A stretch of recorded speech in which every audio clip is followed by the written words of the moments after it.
झारखंड का वो सपूत जिसने अलग झारखंड राज्य के मांग को लेकर सबसे पहले एक संगठित आंदोलन की नींव रखी।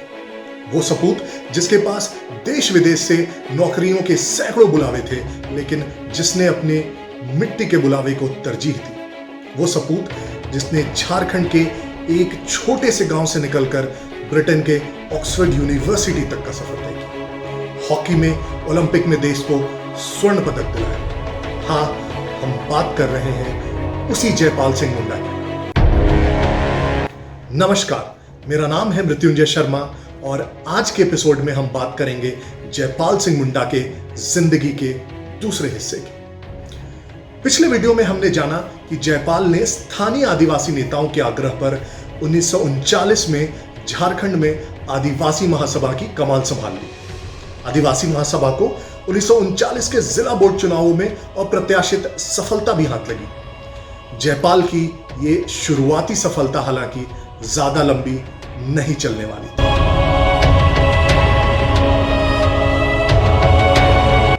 उन्नीस सौ 1940 में रामगढ़ में हुए कांग्रेस के सम्मेलन में जयपाल सुभाष चंद्र बोस से मिले और कांग्रेस नेताओं के द्वारा छोटा नागपुर और संथाल परगना के साथ सौतेले व्यवहार की बातें रखी।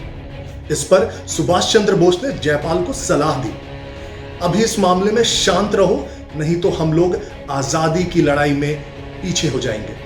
पहले जरूरत है कि आजादी की लड़ाई लड़ी जाए। जब देश आजाद हो जाएगा तो आदिवासियों को सरकार में जगह देने तथा उनके आर्थिक, सामाजिक, राजनीतिक रूप से विकास करने के लिए मैं खुद पहल करूंगा।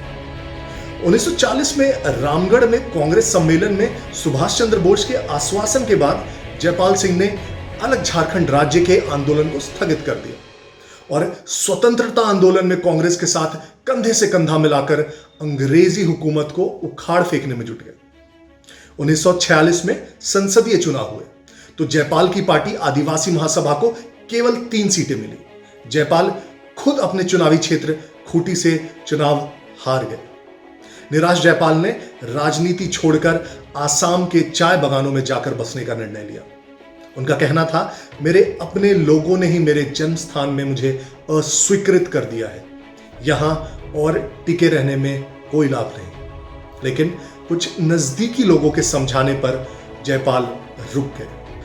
इसी बीच जयपाल सिंह की योग्यता को सम्मान देते हुए उन्हें 1946 में संविधान सभा का सदस्य मनोनीत किया गया। जयपाल सिंह ने अपनी कौशल एवं तर्क क्षमता से आदिवासी हितों को प्रभावी ढंग से संविधान सभा में रखा। हालांकि उनकी ये मांग कि आदिवासियों का उल्लेख संविधान में अनुसूचित जनजाति नहीं बल्कि आदिवासी के रूप में हो, ये स्वीकृत नहीं हुई।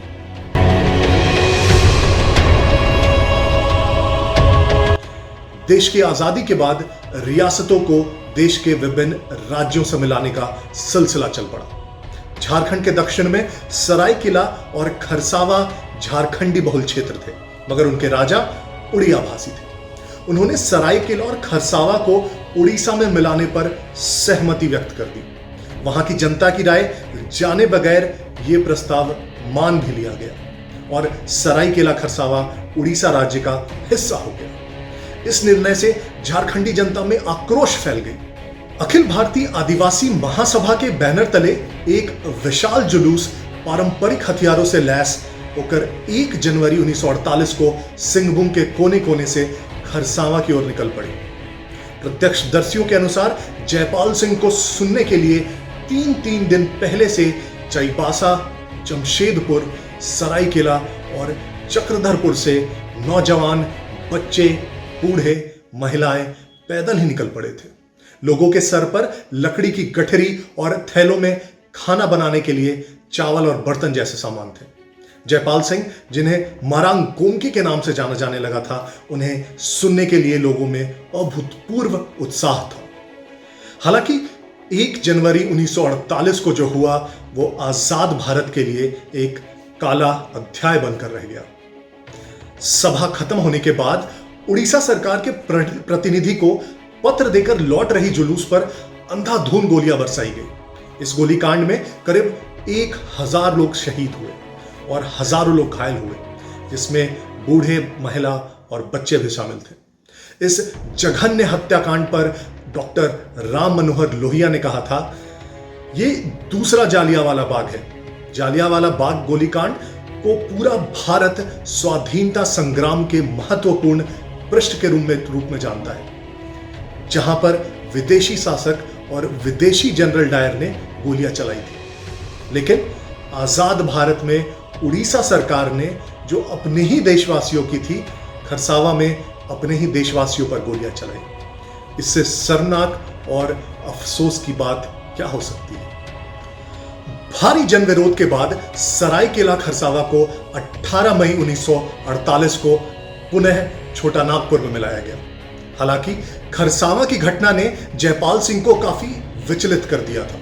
वो समझ गए थे कि महज भाषणों और प्रदर्शन से झारखंड समस्या का हल संभव नहीं है, और न ही कांग्रेस के आश्वासन पर निर्भर होने से। जयपाल समझ गए थे कि सिर्फ आदिवासी हितों की बात करने से झारखंड को अलग राज्य का दर्जा मिलना संभव नहीं है।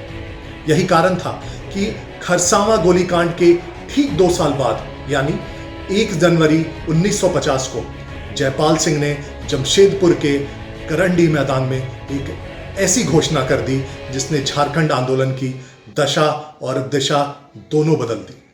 इस महत्वपूर्ण घटनाक्रम को विस्तार से जानेंगे झारखंड आंदोलन पर इस सीरीज के अगले एपिसोड में।